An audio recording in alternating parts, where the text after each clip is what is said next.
Thanks for tuning into this episode of the Human Performance Outliers podcast with Zach Bitter. All right, everyone, welcome back to another episode of the Human Performance Outliers podcast. I am your host, Zach Bitter. I have an exciting announcement to make. I am offering a chance to win a free 30-minute consultation with me.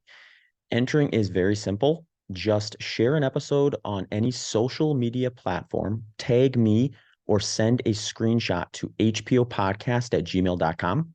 This is important because if you don't tag share with me, I may not see it and be able to enter you in the raffle. You can enter as many times as you want. There will be a winner announced during the show intro at the beginning of each month. I appreciate all the listeners who have participated in this so far. It really does go a long way in helping me grow the show when you share the episodes you like with your friends, family, and followers. Also, a new way to enter the raffle is to submit a show review on your favorite podcast platforms. Other ways to support the show is you can head to the show landing page, which is just zachbitter.com/HPO. There you will be able to find access to the show Patreon page where you can actually access shows early and ad-free by subscribing to the show on Patreon. You can also donate in other ways on that landing page, as well as access the full catalog of episodes, descriptions, show notes, and transcripts if you're interested in diving into some of the previous episodes.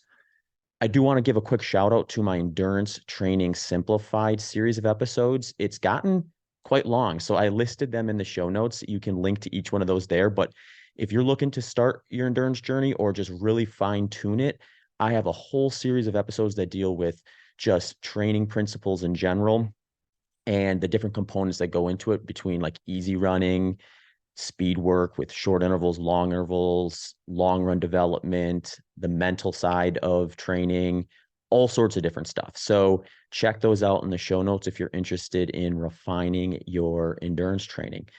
If you'd like a little bit of extra support in your training, I'm actually launching a new coaching package. So this new one is actually a group training process that is online. What it is if you subscribe to it, you will get access to my full catalog of pre-made endurance plans, which range from 5K up to 100-mile, come in multiple levels and multiple different durations.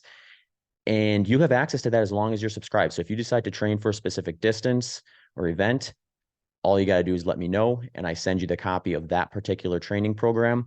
But what comes with it is what is important, in my opinion, is when you're subscribed to this new group coaching package, you will also be able to attend a weekly meeting with me and the other group members where we will cover topics that I find important for your endurance training journey, as well as questions and schedule adjustments that you have submitted beforehand, and then also some live questions from the group. The group size is going to be limited to 30 though, so make sure you sign up soon because I will be starting this program before the end of 2023 to make sure people have access to this by the start of the new year. You can find information on that by just heading to my website at zachbitter.com or linking to it in the show notes. Supporting the show this year are my friends at Element Electrolytes and Delta G Ketones. I have full descriptions about how I use both of these products in my training and racing at the end of the show. So if you're interested in checking that out, please stick around after this episode. For now, just some discounts and promotions from both of these products. Element Electrolytes is offering a free sample pack with your first purchase. Just go to drinklmnt.com/HPO. They have a no questions asked money back guarantee if you are unsatisfied. They also just released their warm beverage winter collection, which now includes raspberry chocolate. I just checked it out. It will be in my morning coffee protocol this winter. Delta G Ketone is the exogenous ketone company that has almost all of the research behind its formula. They are trusted by professionals around the world. You can get 20% off with code BITTER20. Just go to deltagketones.com. There you can also sign up for a free consultation where they will help you understand how their product may fit best in your lifestyle, and then you can compare it to mine. Links to both of these products can be found in the show notes, as well as the show sponsor landing page, which is zachbitter.com/HPO sponsors. All right, Dave, welcome to the show. Nice. Love it. Yeah, you are the first in-studio guest for the Human Performance Outliers podcast. You hear that applause Yeah. throughout the audience there? The audience is excited. Yeah, I've done some in-person guests, I suppose, but not in a studio. So they were more just like, oh, cool, I have an opportunity to talk to you in person. Let's put the iPhone on and put some lapel mics on and try to do this like a little bit more personal. And they're a lot more fun. So that was kind of the taste I needed, I think. And just going on other podcasts that do in-person stuff, I think it's just something where it's just better. It's better to do when you can. And you're in town, so... Yeah, right down the road. Right down the road, yeah. It's not even that hard of a trip for you to come over here and record. So Austin, Texas. Yeah. But obviously we have you on here for a reason other than that. And it's because you've got a really fun project coming up, or I guess the start of it's coming up. What do you have on the to-do list? The docket. Yeah. Well, Dr. Dave, and I'm just honored to be here. This is actually really, really cool, really exciting. It just kind of is all magically coming together of this year I decided to say enough is enough in my health journey. And I went through, long story short, I went through severe burnout, lost my health. And over the past couple of years, been slowly getting it back. And then 2 months ago, I went on kind of like a spiritual journey through the mountains of Colorado. Mm-hmm. And I was hiking up this mountain, and it wasn't even that big of a deal kind of thing. And as I'm huffing and puffing and barely surviving, walking up this little trail, these two gentlemen that probably were like 65 years old, like sprinted past me, laughing, chuckling, and like talking, telling jokes back and forth to each other. Yeah. And I'm like, there I am, like sitting there, like, what the hell? These guys just like ran faster than I could run faster on a flat ground. Mm-hmm. And it just hit me of like, I've never considered myself a runner. I always used to use the word hate when I would talk about running because I came from a different type of athletic background. And for some reason, it just smacked me across the face. I was like, I should challenge myself and do an ultra. Uh-huh. I was just so inspired to be in the mountain range and see those people go past me. A few minutes later, this like 75-year-old gentleman was riding his bike and just like zoomed right past me. He wasn't even breathing hard, and he was going like uphill at this crazy, insane pace. And I was just so inspired that I literally declared to myself, like, okay, Couch to 100 miles. I've never heard of this before. Let's give this a try. Yeah. So Couch to 100. Yeah, it seems crazy. Yeah. Well, it's the right sport for crazy.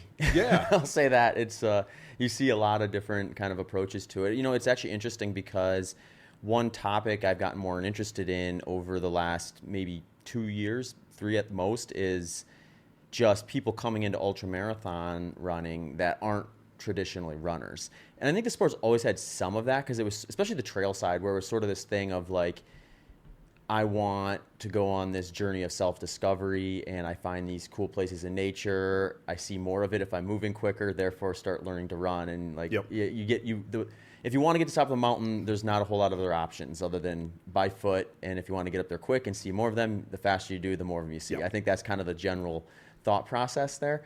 And it's just been something where the last few years, though, I've seen just a whole bunch of people coming in that are having athletic backgrounds perhaps, but more interested in, I'm going to do a challenge versus I'm going to always be just working year after year on the same skill set. And then I guess the hybrid athlete's probably the way to describe a lot of them. And so I mean, even from a coaching standpoint, I've seen a lot more interest from a wider range of people than I've had prior to that.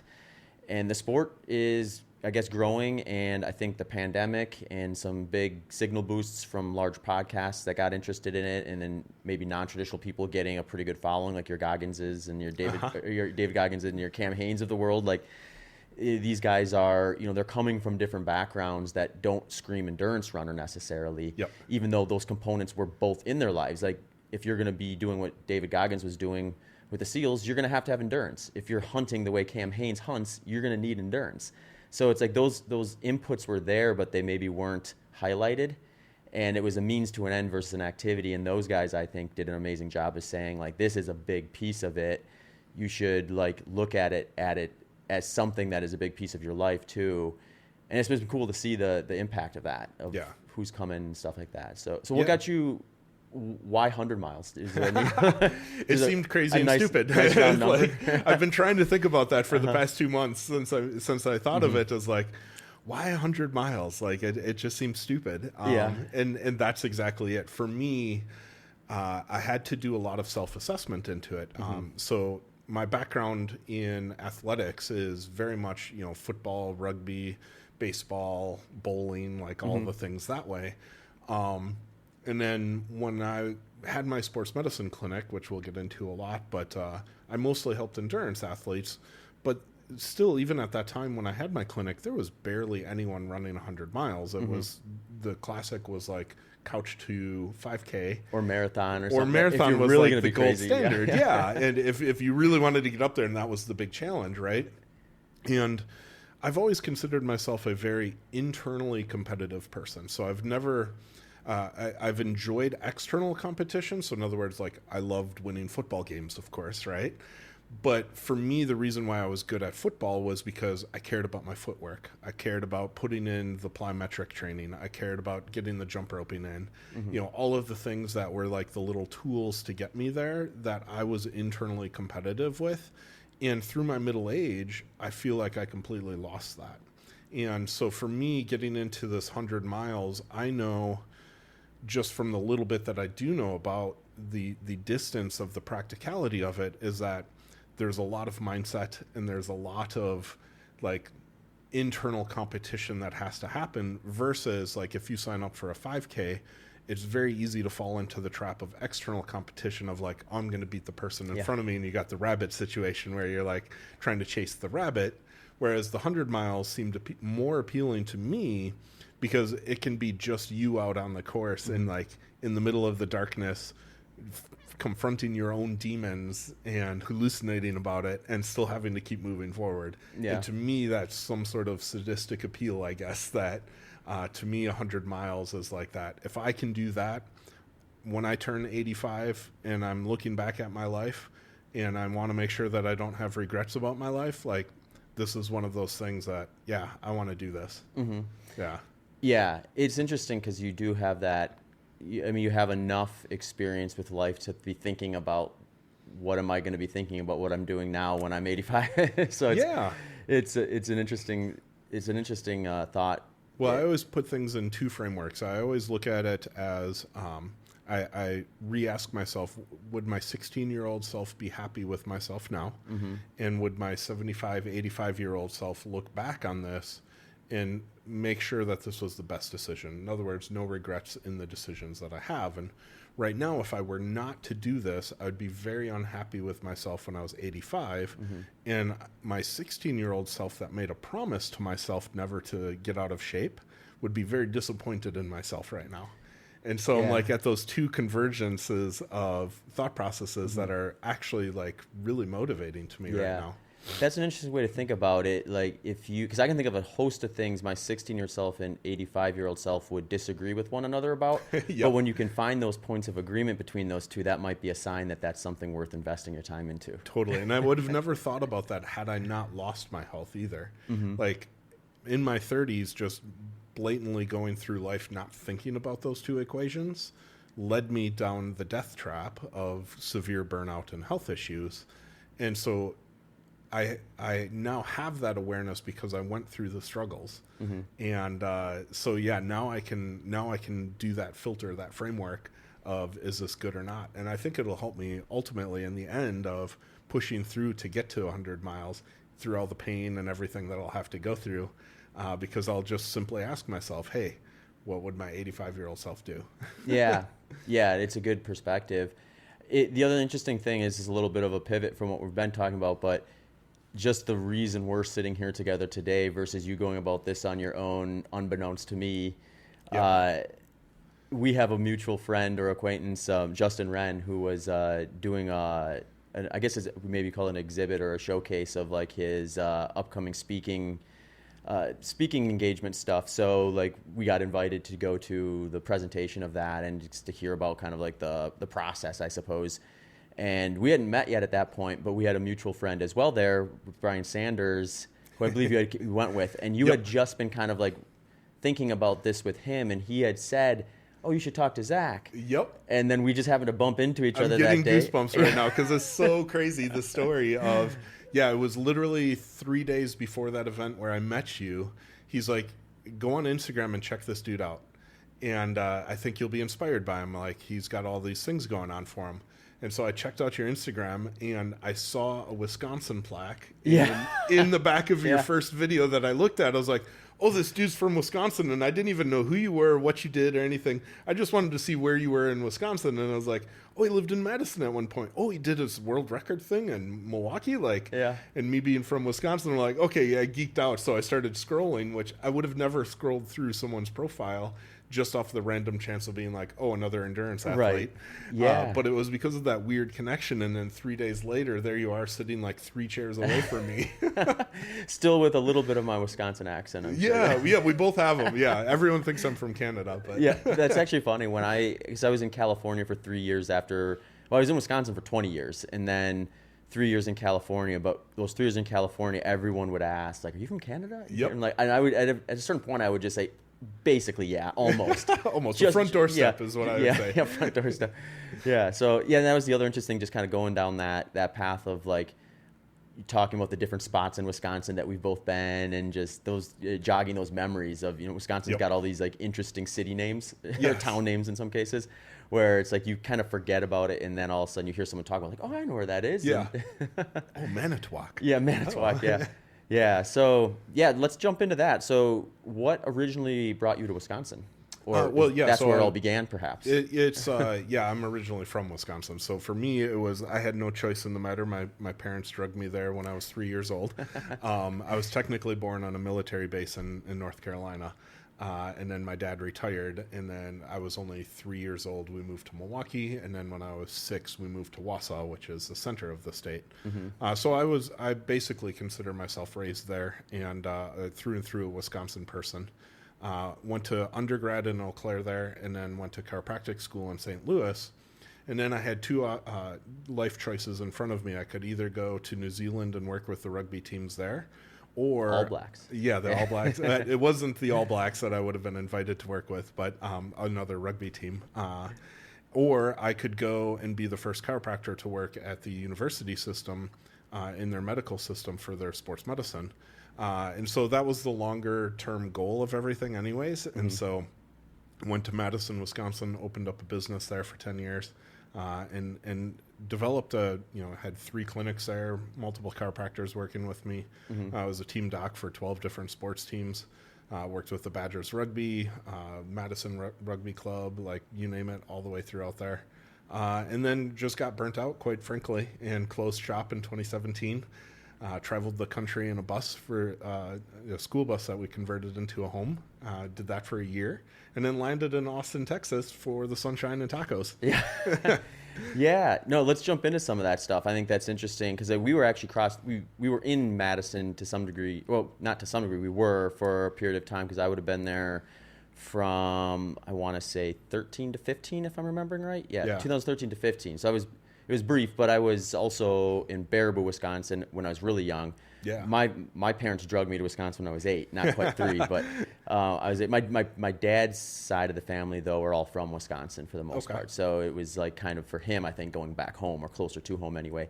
And we bounced around the state with when I was younger, and then obviously when I went off to school and then started working within the state and the education system, you could do a little bouncing around in that case too. So I got to experience a pretty good scope of it.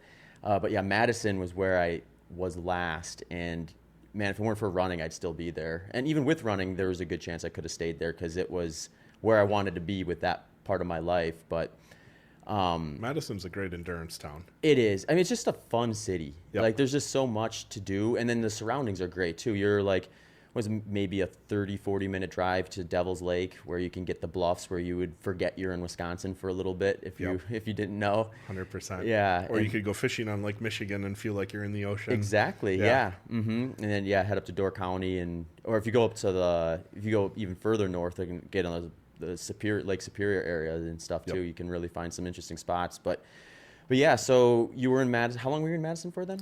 10 years. 10 years. Yep. Mm-hmm. And that's kind of where your career began, and then you burnt out. So what would you say was like the catalyst of the burnout? Like, was there a point where you could say, if I had wanted to be, say, in that world for a longer period of time, say 30 years, were there some points where you're like, if I would have had to do that differently, or anything that sticks Yeah, out? I'd gotten myself into trouble from the standpoint of I grew my business way too fast, and mentally I just wasn't ready for it. And so what ended up happening, long story short, and we'll get into little bits and pieces of these along the way, is that in chiropractic school I started like just becoming the normal overweight stuff, and sitting in a classroom from 7 in the morning till 10 at night, and then going and partying at night, right? And it just led to really bad habits, and then the stress of the business. I was one of those like hyper achievers, and I overdid everything in business. I was working 7 days a week nonstop. I was only sleeping like 6 hours a night because I couldn't sleep. I would be so obsessed with helping patients. I would think about patient cases all night long. I would think about business all night long. Like, how can I do this contract? How can I get this sports medicine thing going? How can I fly over here? And I was doing all sorts of crazy stuff. And then really what started happening is I grew too quickly. My overhead was too high. I'd bought a bunch of real estate before 2008, so I was upside down in a whole bunch of real estate. Yeah. I was like too big of an office on one of my main locations, and things just started crumbling apart from the standpoint of I had all of these opportunities, and I didn't know how to run a business, was really what it came down to. I was really good at chiropractic, and I was really good at sports medicine and rehab and performance and all these things, but I didn't know how to inspire teams. I didn't know how to be a transformational leader versus a transactional leader, and some of these basic business principles that I now know.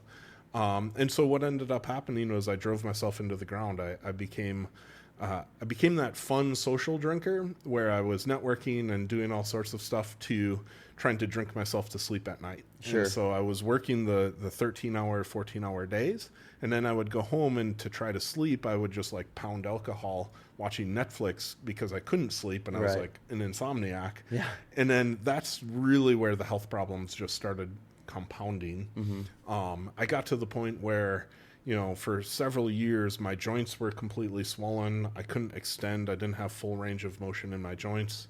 My abdominal area tissue ripped open. My teeth started falling out. I started getting stress fractures everywhere.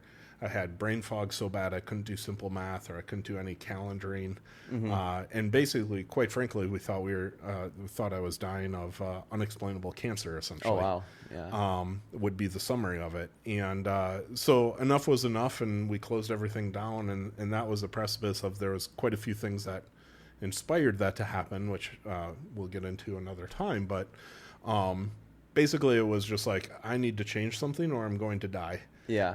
And really, like, the defining moment was, there was this aspect I remember sitting on the couch, and this is pretty rough. I was reading a report of some chiropractors who committed suicide over their finances. And I was just like, whoa, this is just not worth the struggles that I'm going through right now. It's like, I have no urge to get to that point. Right. Why don't I change my life around? And so that was when really we made the decision to completely go 180. Like, when we went into the bus, we decided not to put electricity into it or running water or any of those sorts of things. And I had started practicing Stoic philosophy. And so that's where the journey and the transition has come from. Yeah. Where was your family at the time? Was your My wife was the office manager, so she was just as stressed and as many problems. Yeah. And so she saw it all happening. It was part of it. Yeah. Yeah. The whole family was wrapped into it. We raised our kids in the office, and so, like, patients would help us take care of kids in between, and we tried to be close, but that was another driving factor. Is they would have been 4 or 5 years old at that time. We started to realize that we were losing touch with them because I was working so much, and even though they were literally in the office with us, that I barely saw them. It was this crazy concept of, like, I never saw my wife, I never saw my kids, and they were literally across the wall from me. And so, like, all of those factors go into it, of they were part of the problem and part of the solution kind of thing. Was we all decided this together. That is an interesting point because I know like Nicole and I both work from home, so we do see each other every day for the most part, at least during work days. At a certain point, you do have to kind of like take inventory of Yeah. what have we actually done together that isn't us just being in the same proximity as one another that kind of makes all this worth it. Yep. And then finding like those spaces to step away from that and go and do something, even though like there's a part of your brain that processes is like, I've seen a lot of you. Why am I now going and doing another thing with you? Kind of a mindset. But yeah, it's like a weird kind of, I don't know if it's just different because that's not usually the case. Like usually when you're with somebody, it's because you're engaging with them versus them just kind of passively being there. Yeah. But yeah, it's a weird dynamic. It took us like 5 years from the start of my office. It took us 5 years to take our first vacation together. Mm-hmm. And during that time, we didn't have a single date night. Yeah. Like there was never a date night. There was never like oh, let's go do this one thing together, that kind of thing where it was like an actual set aside time. Of course, we went and did stuff together, but it wasn't like hey, let's celebrate us kind of thing. Mm-hmm. Yeah. Yeah. So then you had all the opportunity in the world to be engaged with your wife and kids when you moved into the bus. There was no way around it at that point, right? 280 square feet. Yeah. So where did you get the bus? Was it just like, Oh, where does one get a bus? I know, right? That was the first question we had. Yeah, it's crazy because we're at the time. Well, this is one of those things when you're burned out and you're like looking for ways out. We really idolized like the tiny home living kind of thing, and we were obsessed with watching little farming videos and stuff like that. And we were planning on trying to do like the RV life, and randomly like YouTube algorithm started feeding me bus videos, and I was like, I showed my wife like, look at these stupid people, they converted a bus kind of thing. And she's like, oh yeah, that's pretty stupid. And then like, I don't know, maybe 2 weeks later, the bus videos just kept coming. I was like, oh, this is a cool bus. Look at this, and it just, the snowball kept happening. And then suddenly you're just going down the rabbit hole of, okay, how do you buy a bus? How do you convert a bus? What are the laws? All of those sorts of things. Turns out every state's different. Mm-hmm. But in Wisconsin, they have to retire school buses when they hit 175,000 miles, even though the engines are good for like 400,000. And so what ends up happening is these huge graveyards of buses that even though we went through, part of the process was we went through bankruptcy and we didn't have much money, we went through and bought a $2,500 school bus. Okay. So that's what a school bus goes for, $2,500? Well, anywhere from $2,500 to, I've seen school buses go, like once you start to outfit them, they easily start to cost $100,000 to $150,000, right? Yeah. But we bought a raw one right off of the graveyard, and I spent 3 months, and we only put, I think, $800 or something like that into it. Most of the stuff we scavenged from free on Craigslist. And I basically turned it into my full-time job as like rehabbing the school bus and turning it into my little house. Yeah. Okay. So how long did that take before you got the bus and it was, all right, we're on the road now? 3 months. Really? Yeah. Okay. Yeah. It was a real fast turnaround because it's, and YouTube allowed me to do everything. Like, do I know how to unhook a radiator hose for the heater in the back of a bus? Heck no. Right. YouTube teaches you everything. Yeah. And so it was just like, you've got your phone and you've got your tools and you just sit there and you watch a few videos, you do a few things, you watch a few videos and do a few things. Yeah, it's interesting because generation probably before mine, it would have been like guys, girls in some cases know how to fix cars because dad taught them how and his dad taught him how, and it was just that thing you did. And you had like some working knowledge of kind of the basics, so you didn't have to take it in for every little problem that occurred with it. Yep. It's like the auto mechanics for the big problems. Yep. And now it's like if YouTube is that dad, right? It's like the one where you're gonna go and look for that. Like how do I change this? Or okay, so you're leaving Madison on the bus. Was there any planning in terms of we want to kind of? I guess maybe the way I should ask it is, was there like some short-term objectives and long-term objectives with the bus, or was it all just like, here's the first objective, we'll figure out step 2 once we get there and move on? Or yeah, it was definitely both. It was we had a short-term goal of going and working on farms. So we signed up through this website, which is like Airbnb but for organic farmers. It's called Worldwide Organization of Organic Farmers, and you basically sign up through this app and you go work on farms. In exchange, they feed you and they let you stay there for free. Okay. And you work like 2-3 hours a day, and then you get your day to yourself to go do whatever you want. And so we were really big into, I was researching from a foundational of health standpoint, like trying to fix myself all these years. I really realized that a lot of the foundation of all of our health issues as a society comes from the lack of nutrients in the soil. And just a blanket summary, like our monoculture agriculture system is really like massively responsible for most health issues across America. And so permaculture and food forests is one solution that is completely anti-establishment. But we wanted to be on the bus and go experience these farms. And so we specifically set out with the task to learn how to farm and learn how to farm in many different ways. And then we also set a few targets to visit family that we had never visited before. So it was kind of a blend between farming and family. And like there was times where we reversed the bus into a lemon orchard and could literally open up the windows and grab fresh lemons to eat every day. There was goat farms. I built a huge duck pond for 100 ducks. I built a rabbit farm. I did all sorts of crazy cool things. We lived at Cato Mounds, which is a national historic monument in East Texas. And I helped build the Snake Woman's Garden according to traditional principles of like I went and harvested bamboos to make fencing and poles, and then laid the mounds out the way that they grew agriculture back then.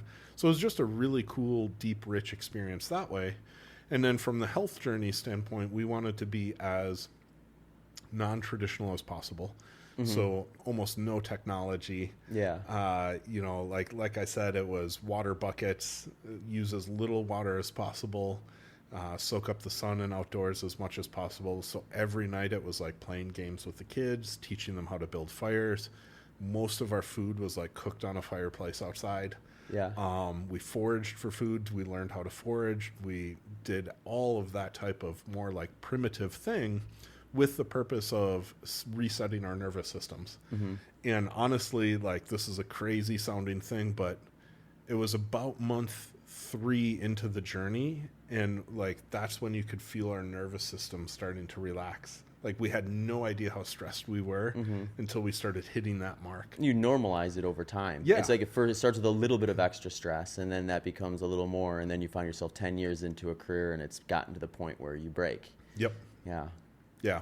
So that was the long-term goal. The short-term goal was the farming. Long-term was health. So yeah, that's interesting. I was entirely clueless that you could actually sign up for something like that. And because I'm thinking about that, it's like if you had like a block of time and you wanted to see a lot and do a lot, but essentially like live modestly, 2 to 3 hours a day is a very small commitment to and if your only goals at the time are to have shelter over your head and food and water, that gives you a lot of flexibility. It makes me think of just like, I was thinking about this not too long ago, where just the cost of living, how much it's gotten, because you presumably we need all these things that are modern that come with a price tag, and then you have to work and earn in order to from everything from phones to utilities now, and just like cost of living in general. For the whole year, I think if I remember our budget right, we spent $12,000 for the whole year as a family of 4. So it's really like, and then that's what I was thinking. I was like, is it really that living costs more, or is it that we've normalized so many inputs that we assume are absolutely necessary that's driven it up? But in reality, you could get by with a lot less if you had to, and then cost of living wouldn't be any more aggressive than it would have been, say, 100 years ago. But you almost have to remove yourself from society, like a large portion of society, I should say. Obviously, like the organic farms you're on aren't viewing it that way, or they wouldn't have that sort of a setup. Well, there was a lot of times we just went and parked in national forests, and it's crazy. So like there's these things called BLM land, which is like 500 million acres or something like that, where you can just go stay for free. Like you can go live there. You got to be like 100 meters off the road nearby or something like that. And so it's we learned so much about that, of like comfort creatures. Like to your point, it's we all we all think that we have to live in 72-degree nice internal temperature and have running water and all these things, and we survived perfectly fine on little 5-gallon buckets of water, and living with the temperature at whatever. There was nights where it got down to like 25 degrees in the bus, and we just cuddled up in sleeping bags, right? Yeah. Like it's on our beds, so no issues. Perfectly fine. Made us feel better, actually. It's also one of those things where, like, I think when people think about living off the land is probably the extreme way to say it. And it's like, how would you do that? How would you find all these things and learn these things? But in reality, when you think about it, like when your only goal during the day is to find water and food and enough shelter so you don't freeze or whatever at night, then you have such a small list of what you actually have to get done. You can invest a lot of time into it. And then obviously you probably need to know what you're doing to some degree in order to start any of those things. But once you start like fine-tuning your skills within that very short list of things you have to do, you probably get pretty good at it. Yeah. Well, and it was really crazy too, because it was perfect time for the kids. Everyone always asks about the kids, like, oh, how did they handle that? Like, they handle it way better than adults do, because to them, they don't know any different. Like, to them, it's just a big vacation and fun. Yeah. And it was perfect time for their brain development, because they really got a sense of community. Like, we did there's lots of bus meetups. There's lots of community around this. So we established some really lifelong friends and things of that nature. But more importantly, they saw the importance of things around family and community, where, like, if you didn't do the dishes, there was no room for dirty dishes to sit there. Right. And they would feel the effects of, like, if you're parked in a wrong spot and you've got ants coming up into your bus because you leave dishes out that are dirty. Yeah. They saw a direct correlation of, like, this is why as a family we do the dishes together. Yeah, the natural consequence is right there in front of you. Yep. Yeah, it's not down the road. So it's really crazy, and that stuck with them. They're now 11 and 12. And they have no issues doing household chores because we do them as a family together. There's no money exchange. There's no paying the kids to do things. Like, it's just, this needs to get done. Okay, cool. How can we all do it? Yeah, I mean, I briefly met your children at Radio Coffee not too long ago, and I remember when you said your daughter was 12. It's like, she's 12? Like, she was like... Well, she's also, like, freakishly large for a 12-year-old, but... Yeah, but I mean, she, more so than that, just, like, her general demeanor did not scream 12-year-old. I mean, I taught 12-year-olds. I was a 7th grade teacher for 2 years, so, like, I know the kind of the general vibe of that age demographic fairly well, and she seemed like older than what you would imagine for that. So it's like, you wonder about how much just that sort of a process gives to a kid in terms of how they actually develop and self-sufficient. They learn how to entertain themselves. They learn how to find things to do. They learn actually a lot more of, like, what they like and what they don't like. And so it's been beautiful. We've homeschooled them from the beginning with the intent of passion-driven learning and education, where whatever they're into, we just help facilitate the max capacity of that. And then our goal was to teach them, reading, writing, and math as the basis. And then, you're into X, Y, and Z? Cool, here we go. Yeah. Oh, you're into cooking. Let's learn math around the cooking, right? Yeah. Like, it's super practical. It is. It reminds me when I was in Madison, the reason I was in Madison actually is I had moved from my first full-time teaching job in Marinette to Madison, where I was going to be teaching in Middleton Cross Plains, which was just right next to Madison. And they had, the Middleton Cross Plains High School was a big, very successful high school in the state, but they converted their alternative schools. Most big high schools have an alternative school of some sorts, and they decided that they didn't think that path was best for those students. So they said, we're just going to convert this into a project-based school. And it would be like both a charter school as well as part of the public school. So they were still affiliated with the public high school, but they also had a charter license and then had like a board and everything like that. So the idea there was kind of like what you described, where let's help students figure out where their interests and passions actually are, and then show them where the math, the science, the reading, the writing fits into that. So you start with their interest and then embed the education versus jam the education down their throat and hope they find where that lies within their passions, which they may or may not actually do. Yeah, exactly. And I mean, if I had stayed teaching, that's where I would be. That was like such a perfect setting for me. Yeah, so I was just thinking like your bus tour would have been just something that they would have loved to have as like a guest speaker come in and talk to the kids about. Right? Yeah. So this is exactly what they were doing, or what they're trying to facilitate, with a less mobile setting of that, and more, as much structure as you need to put around a school in order to cross your T's and dot your I's and still have that experience in place. So. And they were involved in even building the bus. Like, it's crazy. Like, a 5-year-old was out there with a power drill. Yeah. Helping, Well, imagine being that age and knowing, like, I am not just a member of this family by default. I am an input that is necessary for this thing to function. Because, like, if I don't do this, then things fall behind that are very apparent and obvious. That's a beautiful way to think about that. Most 5-year-olds aren't thinking that way. Yeah. Yeah, they definitely don't have an awareness of that. There's an outcome that happens because of it, though. Mm-hmm. Yeah. Hey folks, just a quick reminder that this episode's sponsors are Element Electrolytes and Delta G Ketones. You can get a free sample pack of Element Electrolytes by going to drinklmnt.com/HPO, and 20% off your order of Delta G Ketones by going to deltagketones.com and entering promo code BITTER20. So then you ended up in Austin. So what was that just the final stopping point, and then you decided, hey, of all the places we've been to, this is the best one? We've been here for PaleoFX. Okay. Yeah, I think you and I had chatted about that. As I had been here for PaleoFX just because I was huge into the natural health community. And during PaleoFX, my wife and I had sat down on the curb and would be like, one day it would be cool to live here. Yeah. And so when we were exploring on the bus all the different cities of options that we were interested in, Austin just kept calling us. And it literally was for the tacos and sunshine. Yeah. There's tacos for everything here. There's breakfast tacos, lunch tacos, dinner tacos, and that sounded really fun. Yeah, there's something about Austin. I know Nicole, she went to school at Northwestern, but then got her law degree from Baylor, so she was just around the corner from Austin. So a lot of her classmates ended up moving to Austin. She went to Dallas, but she always thought like Austin is the spot I want to be. But as life, you know how it goes. 10 years later, it's like you're still not in Austin. Yeah. But eventually that path opened up for us, and she was just like, "Man, I should have done this sooner." I remind her, "You might not have met me then," and she's like, "Oh yeah, that's right." Right.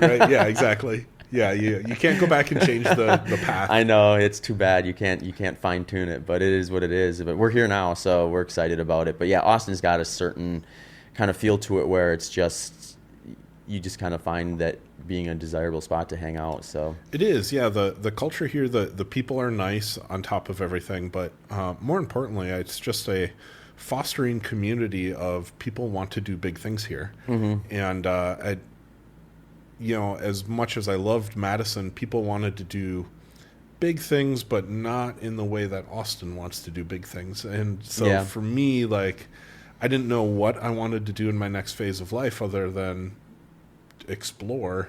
But by the fact of moving here, and I started coaching, I started doing high performance coaching for CEOs, and came across a bunch of tech people. And then the next thing you know, like, I'm thinking about building AI. In 2019 is when I started looking at building an AI company, and it was purely because I changed my environment to Austin. Yeah, I would have never ever probably gotten into technology, even though I was pissed off and frustrated coaching athletes from 2008 and people chasing Garmin heart rates and running themselves into the ground, going from Wisconsin to Arizona and overheating and not understanding why their heart rate was different. Yeah. Like, all the frustrations that I wanted to change out of technology, I would have never imagined myself being able to do that myself. If I would have stuck in Madison, I would have just kept doing the same thing. Whereas I moved to Austin, and you get around a completely different subset of people that have just these crazy dreams and different ways of looking at things, and that's what inspired me to get into technology. Yeah. So let's talk about that. So you're in Austin, or you had been in Austin. What was what are you doing now with the tech stuff? I know you got some. It's a health input to tech, right? Yeah, exactly. So I basically make better meaning of data out of all these fitness trackers and advice. So I'm creating personal insight agency engines, which. This next level of health that's coming is, right now everything's population based. Oh, it's great to get 8 hours of sleep. Perfect. Yeah. You know, and even the best like Whoop and Right. Garmin, like the advice that they give on their personal insights are not personal. There's population It's just data. population data of like, you know, get up before, and Huberman is great at promoting the basics, which is what I really love is, you know, get out in the morning, get your sunshine, your 20 minutes of sunshine before noon, and it'll help reset your rhythm and things. But like for you, what is your deep sleep ratio versus your REM sleep ratio? And what are the tactics for you that we know that get your deep sleep deeper and your REM sleep deeper so that you know that you're recovered more, that work for you as an individual, right? And so that's the big question, and I think that that's where the future of health is actually going. Okay.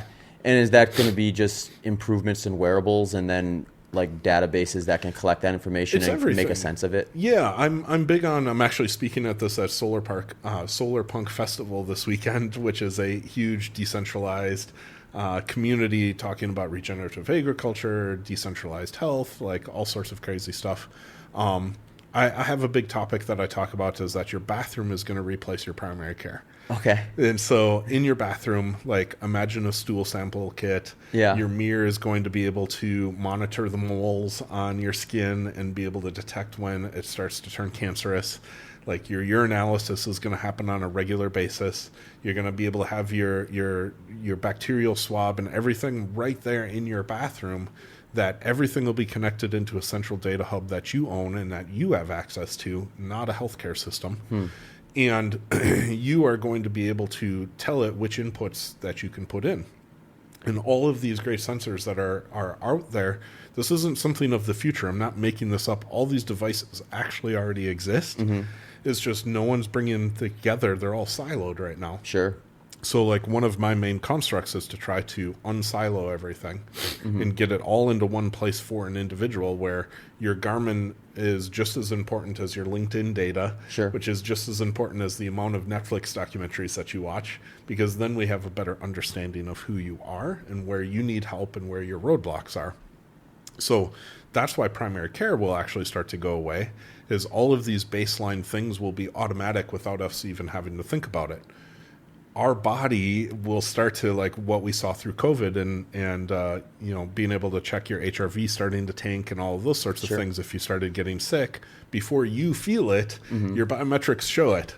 And so we'll be able to have those as signaling systems to warn you that, hey, your body's starting to get off, like totally avoiding the primary care situation, which will then unburden the healthcare system to allow them to be really great at what they're doing, which is the top 4% of everything, the cancers, the, you know, get your bones broken, you know, put them back together, right? Like that's what the healthcare system is designed for. It's not designed for all these lifestyle modifications, which is a vast majority of the healthcare burden right now. Yeah, I mean, there's so many things you could go into with that. I mean, you said COVID, so let's go with that one.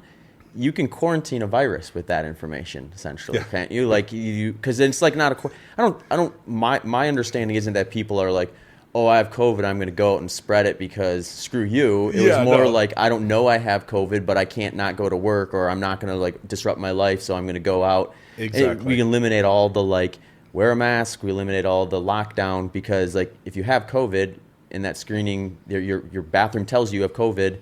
Yep. You know. You get through it, and then you quarantine that particular person versus the whole populace. Yeah. Until they and then you get the resources to the people who need them versus just like casting a wide net and hoping it hits. But even bigger, which is crazy to say, even bigger, a bigger problem right now is diabetes, heart disease, like the you know, Peter Attia calls it the four horsemen, right? Sure. Like these things that are actually the biggest causes of death in our society are all lifestyle related. And so imagine being able to predict and help foster people in a good environment in their home well before something actually needs to take real action against. So in other words, if we can start to predict that you're, you know, we call it right now pre-diabetic, but even before that, we have earlier signals. It's just the healthcare system doesn't promote getting these yet. But we have all these ways to start to predict these things are going to start to get side-railed, and we'd be able to create interventions in your home rather than having to wait until it gets bad. Yeah, the adult with type 2 diabetes, they didn't see the decisions they were making as a kid that led to that as being the consequence. So like it goes back to what we're talking about with your kids. They had immediate consequences that showed up, so they made changes right away, and they learned right away versus figuring that out when they were adults. Like, oh man, I wish I would have been better at this when I was 7. They knew right away, so they developed those routines early. It sounds like this is the information people need to recognize, like the consequence they're heading down by the decisions they're making in the short term, and it gives them that scope. And of course, not everyone's going to do the work, but that's the beauty of human nature is we have the choice to. Right now, we don't have the choice to because we don't have the information being provided to us that we are making the bad choices. Like in my particular health case, right? I was strong-headed. I thought I knew it all. I was one of the top experts in health and wellness, and everyone was flying from all over the world to see me for their health and their performance. And then there's me with my own actions doing the wrong, stupid stuff with no awareness that I was even doing it to myself. Like, I had no idea I was redlining the whole time, that I wasn't getting sleep. And even the sleep that I was getting, there was no fitness trackers that way that was like easily telling you, hey, you're not getting any REM sleep. Like, that might be bad. So now we're going to get to that phase of our society where it'll give me the option to be like, oh, okay, I see that fourth drink that I had did mess me up. Yeah. So that's the exciting part. Yeah, so you can make the mistakes, but you're going to make them right away. You know you're making them right away. Yeah, and you're not going to make them as consistent. Right. Because you'll see that cause and effect. And then just as far as the healthcare system goes, you're hoping a high enough percentage of people take that information seriously, which they probably will, that you have a smaller percentage of the population dealing with these 4 horsemen type situations on a regular basis where we don't have the structures to support an entirely sick population. Trillions of dollars. Like, if you can make a dent in 2% of that, like, that's a huge equation. And so if most people on the borderline, if we look at stats of the general population, 15%, we know through a lot of population studies and corporation studies on this, 15% of the population really wants to take care of themselves. They're the U category, right? Like, let's stay fitness, let's stay healthy. I want to actively take care of myself. 85% of the population, in that, there's probably going to be 60% of them that want to do something, but they're so overwhelmed and have no idea what to do that they end up choosing to do nothing, or they choose the wrong things for themselves, thinking that it's making a difference and it's not. And so that's where if we can get some of that percentage switched over and flipped to get them healthy for themselves, we're going to have a huge impact on society. Yeah, it's interesting. It's one of those things where I think everyone who pays attention knows there's going to be big technological changes coming very soon, faster than most people probably would maybe even want them to. But people have no idea what's in store in the world. Yeah, and I mean, you can always look at that through different lenses, but like this is obviously a positive one where like we're going to get answers to questions that are just basically like, even if we have answers for them, we don't have good applications of resonating with the average person to the degree where the changes get made that need to get made. So there's just too much disconnect between that. And this sounds like the bridge for that for a lot of it. Yep. The exciting future is near, way nearer than people were thinking. Yeah. Well, let's zoom back into your particular situation here. So we're coming up on November, or the end of October, I should say. And for the ultra running fanatics out there, they know the end of October means Javelina 100. Yeah. And for me, this year means a race. So I'm doing the 100 mile at Javelina, but that'll be the end of my current journey from a training and racing standpoint, and sort of the start of yours, because you've been kind of moving things around in a way where when you're 1 year out from the Javelina 100, you're going to start your process of couch to 100 mile. So tell me a little bit about what your thoughts are within that. I mean, I can tell you some thoughts too, I guess. Yeah, I'm going to be coaching you for it. But yeah, exactly. So we're officially going in for everyone out there. We're helping each other out on this. I'm super excited to chat with you in this podcast because, so basically, so like I said, I was in the mountains, Colorado 2 months ago. And so I've been trying to slowly get into things, and it was last week or the week before, for the first time in like 8 years, I was able to run 2 miles straight. And when I first started 2 months ago, like I couldn't run 5 minutes. 3 minutes was like torture for me, right? And so originally I was going to give myself this year of like, oh yeah, let's do Javelina the next year. And now like the immediate competitiveness stepped into my brain and I'm like, oh shit, should I bring this up to him on the podcast? I was like, can I do it faster than a year? Like, so on one hand, I want to take my time because I don't want to get injured, and I have a lot of fear behind running, and I have a lot of fear behind doing this thing just in general of the time commitment and all of the things that go into this. But then there's this other side of me, this competitive side, that goes, oh God, if I go really intense, can I get it done in 6 months? Yeah. And I know there's a yes to both, but walk me through what in your brain, having the experience of training so many people at the 100 level, like what kind of considerations should someone like me be having? Because I do have, like, I've got numbness in my toes, my back goes out, I've got severe arthritis, my hips go out and I can't bend over, I don't poop right, like when my back goes out I have to crawl around on the ground. Like there's all these things that I have to deal with when trying to ramp up something like this. So what are my considerations on timeline 6 months versus a year? Yeah, it's a good question. I mean, I think when it comes to endurance sport, I would say like there's never a like, oh, that timeline's too long. Like where it's like you have to do something sooner. I mean, you can get kind of nitpicky with that and say like you should try to capitalize on potential experiences along the way that are going to help you with your end goal. But like if you told me, hey, I want to run 100 miles in 5 years, I wouldn't say, oh, that's too long. I would say, okay, well, that's the timeline. What is the process to getting there? 1 year is just another timeline. So with 1 year, I would say like you have plenty of time to get yourself to a point to where you'll be able to do the race. And the question is, for me, I always is like, that is a big goal. It is your big goal, I should say. And big goals tend to be further away in time. And that kind of puts you in a position where you have this, like, this is like the New Year's resolution thing, right? Like someone decides at the end of the year to transform their health in some way. And that is kind of like a longer journey. So they're excited about it. So January 1st, they have all this momentum and all this excitement. And then as the days, weeks, and months trickle on and things happen that they didn't expect, that shiny experience they're looking to achieve becomes less motivating, and they don't have that kind of drive to kind of be consistent and continue.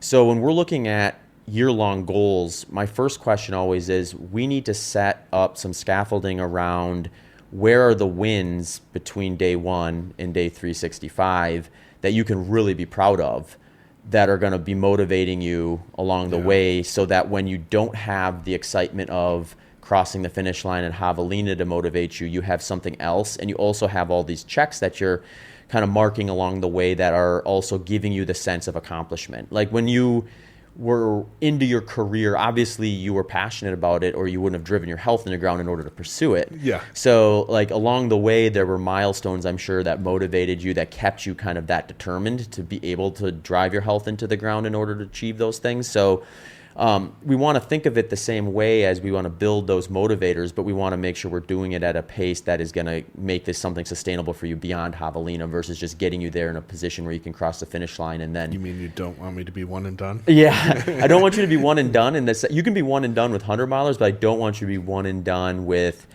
your pursuit of health and excitement. Because like if you finish Javelina and you say, that was great, I have a body and a vehicle now that can do a lot more than it could a year ago, and I saw that change occur, but maybe now I want to do something completely different. Maybe I want to do like a strength-based activity or something like that, and that's where you turn your passion to. I mean, I think that's great. It's about kind of making that part of your lifestyle to where those goals start showing up very intuitively, versus feeling like you have to like really sit down and plan them out. You start knowing like, okay, I see how this process works and where those goals tend to get established along the way. So sometimes I think that means let's put a race on the calendar that's sooner than Javelina, so you have a more immediate target. Totally, yeah. I want to do the 20K, you know, the 10K, the marathon, and then the 50K, and And it does make sense because like it's one of those things where when it comes to training for 100 milers, the big thing about 100 miles is you just don't do anything really that close to it before the day you do it. So you have this kind of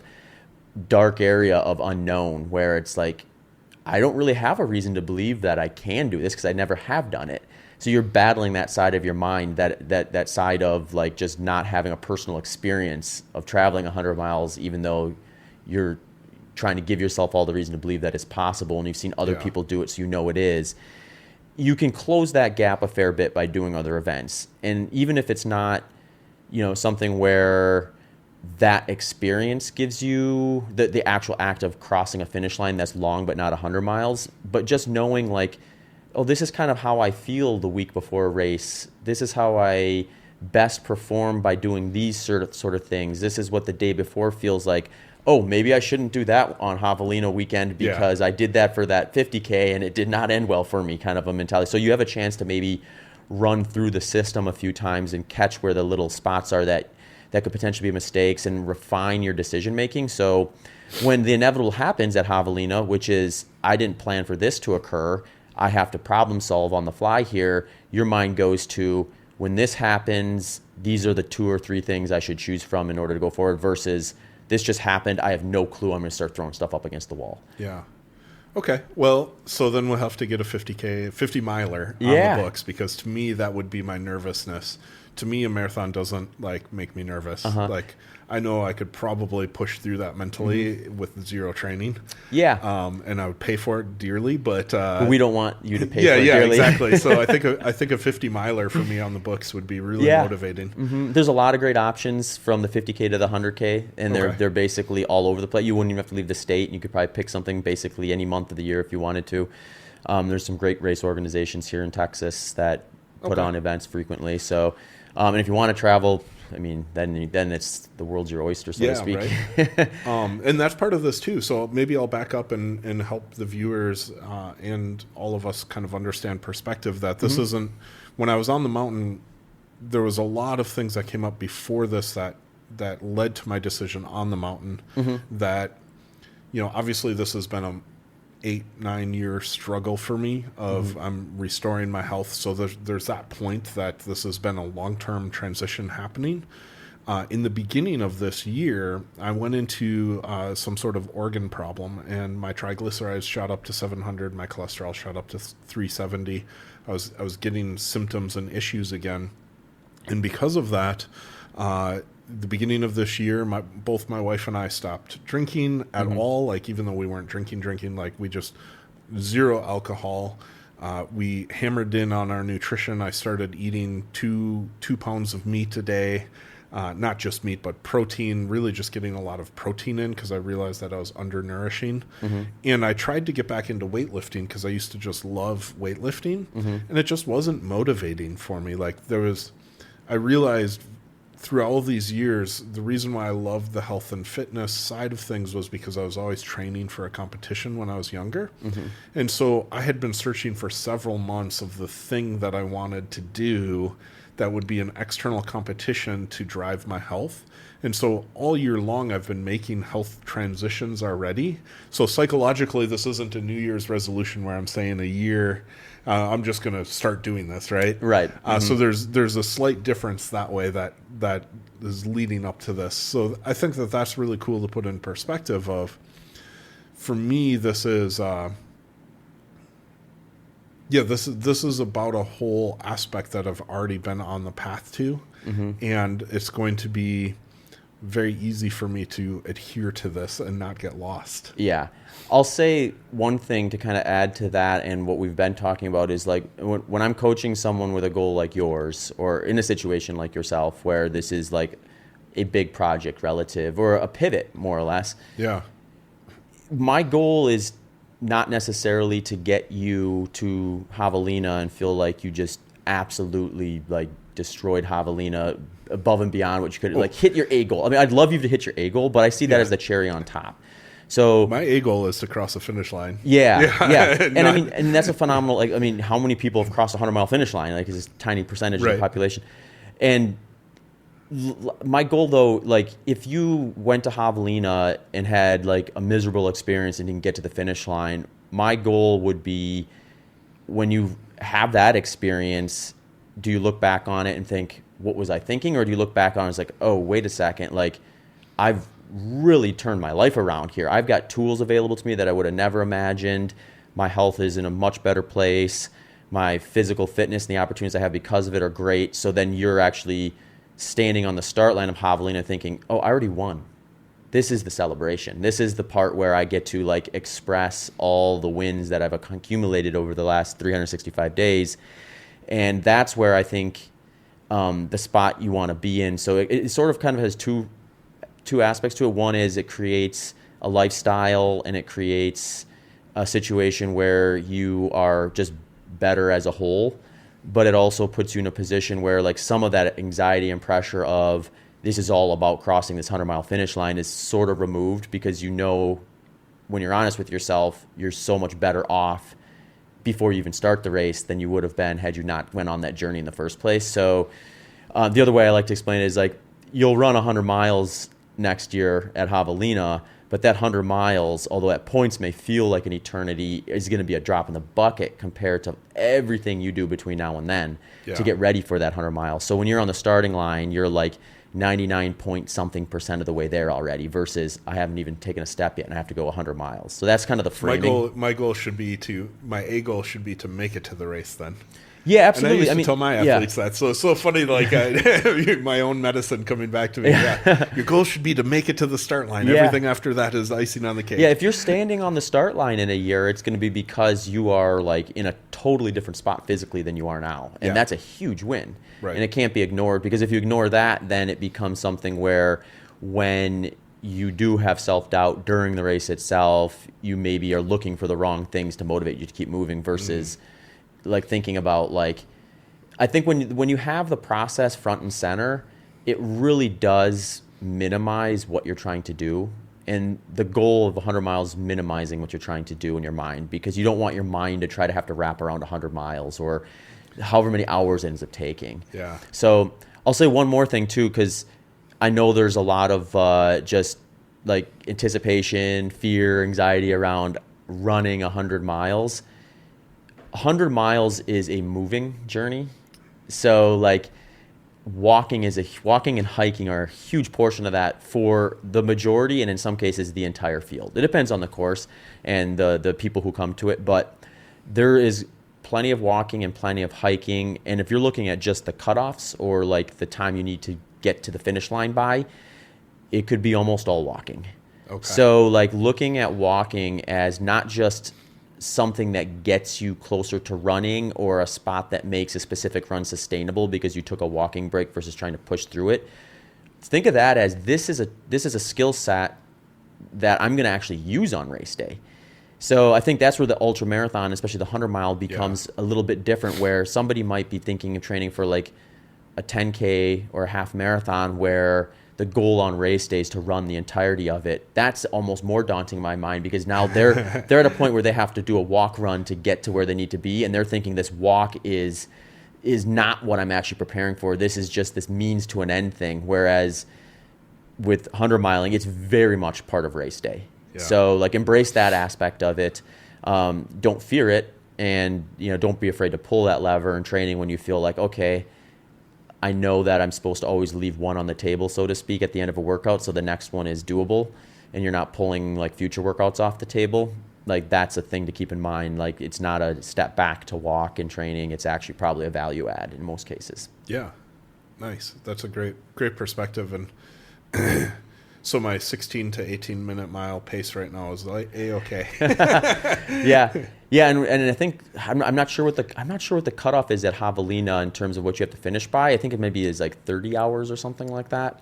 But I mean, that's probably the pace, relatively close to that type of a pace to get to the finish line. So yeah, interesting. It's not, obviously there's variables that you want to consider too with the course and everything and stuff like that. Not that you're not experienced those variables here in Austin, and to any degree, it's probably more miserable at this point of the year in Austin than it will be at Javelina when you do that race. So yeah, I'll be training because next year then I would be training through the heat of Austin. Yeah, and by then you'll be at a point where your training load capacity is much larger now too. So you'll actually be able to put meaningful time out in that weather and experience like okay, yeah, I can actually manage this well. And I actually think, dry heat, relatively speaking, is going to be so much easier because there's just so much more. Well, first of all, your body's better at dealing with it from a topical cooling standpoint, evaporative cooling standpoint. But it's also like, if you're training in this humid Austin weather, even if it's unreasonable, or even if it's reasonably worse at Javelina from a weather standpoint than what some people will get on like pristine weather races, it's not going to feel that way for someone who's trained through an Austin summer. Yeah. So, yeah, no, it's going to be exciting to get things going and kind of see where it all goes and the journey along the way. And for the listeners who are interested in this, we're going to be doing some reoccurring episodes. So we'll be checking in with Dave along the way, see how he's doing, and get an idea of what it's like to kind of go on that journey as a first-time ultramarathon trainee. And then it sounds like we maybe crossed that ultramarathon checklist before Javelina, if I'm understanding your. Yeah, we'll see. Yeah, we'll see what happens. Yeah, exactly. But yeah, I'm just super excited to be sharing in this journey. It actually motivates me to share this with the world. Like, I'm a person that is driven by eyeballs looking at me, and so to me, this is just. I'm very grateful for this opportunity. I'm appreciative of everyone, and definitely people will be able to follow along on this. And I think through your podcast, I'm starting a podcast. I'll be doing YouTube content. You'll probably be doing the same, and we'll be sharing and all that. And then I think for people following along, we're going to be doing something pretty special that they can follow along as well too. Yeah, we're looking to build this out a little bit so that people who want to go on their own journey have some resources and tools to jump in and join us, right? Yeah. So I guess stay tuned for some of the specifics about that. But yeah, we'll be building out some opportunities for listeners of this podcast or anyone who wants to follow along to join in. It doesn't have to be 100 miles. It's going to be set up in a way where... Don't be crazy like Yeah, me. You could do a 5K. You could do anything in between. Or it could just be something entirely different and you're just focusing on kind of improving your health and fitness with some consistency. Yeah, with running as a tool. Yeah, that's kind of the way that I've been thinking of it as like this great tool to keep community alive and being social. Most people are social. Most people want a community. And to me, the running component of that, I always admired that when I was working with my endurance athletes, that a lot of people had the wrong conception. They were in it to like win their 5K. Yeah. I was like, but you're getting so much more value out of the community side of it. You guys are all binding together and doing cool stuff. And so I'm excited about that component of this as well, that we can do some Strava competitions and things like that together. Yeah, it'll be fun.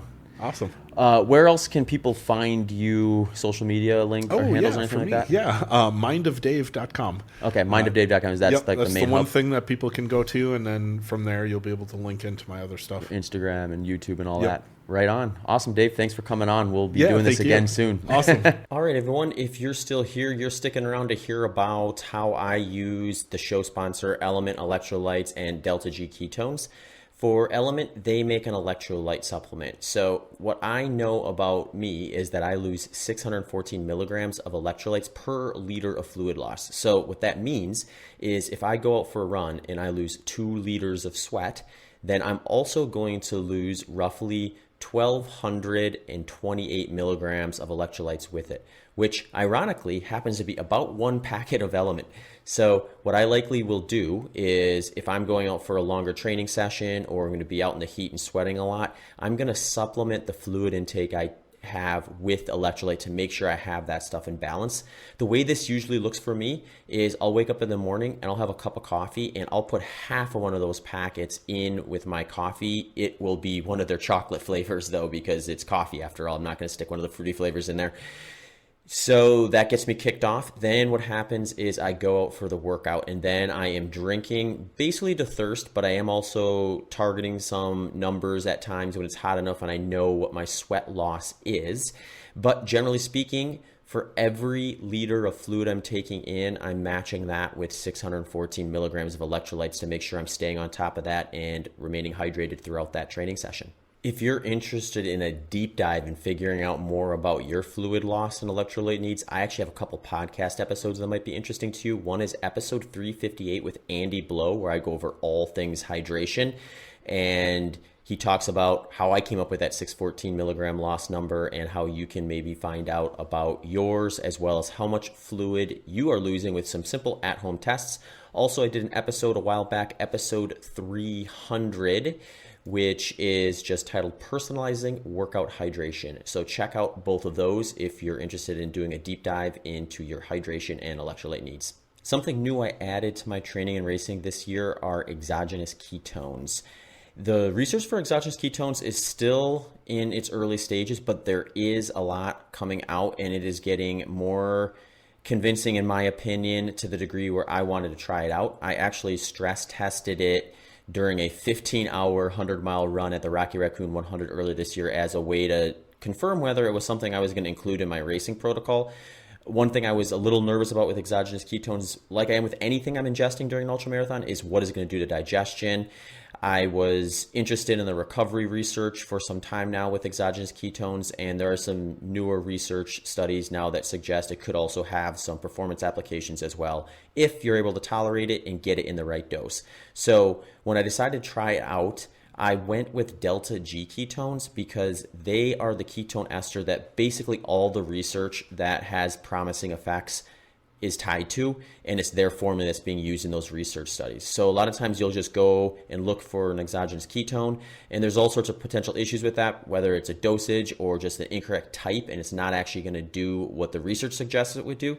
So to me, it was looking at if I want to potentially get the benefits that these could be bringing, I need to be using the one that they're actually showing the research with. So that was delta G ketones. They actually received the DARPA funding and grant to actually put together that formula. So like I said in the intro message, they have 50 plus published studies and are part of 20 plus ongoing studies. My protocol with this right now, and this is something where I am evolving as I kind of do more with it, but at the moment, I'll do a bottle of their ketone performance, delta G performance, and that is their little blue bottle. So I'll take one of those about 20 minutes before a big key training session, and that's it. If it's a race day though, I'll do that same protocol, but I will take another bottle about every 3 hours after that. So if I'm doing something that's longer duration, like that 15-hour Rocky Raccoon effort I just described, I would be doing that again at 3, 6, 9, and 12 during that particular performance. So like I said in the intro, if you want to chat with one of their experts, you can actually go to deltagketones.com, and they have a consultation service there right now where they will help you understand the research and whether your lifestyle is even something that they would be worth considering it for. So if you want to get a little more information on that, that option is available to you. Links to both delta G ketones and element electrolytes can be found in the show notes, as well as at zachbitter.com/HPO sponsors.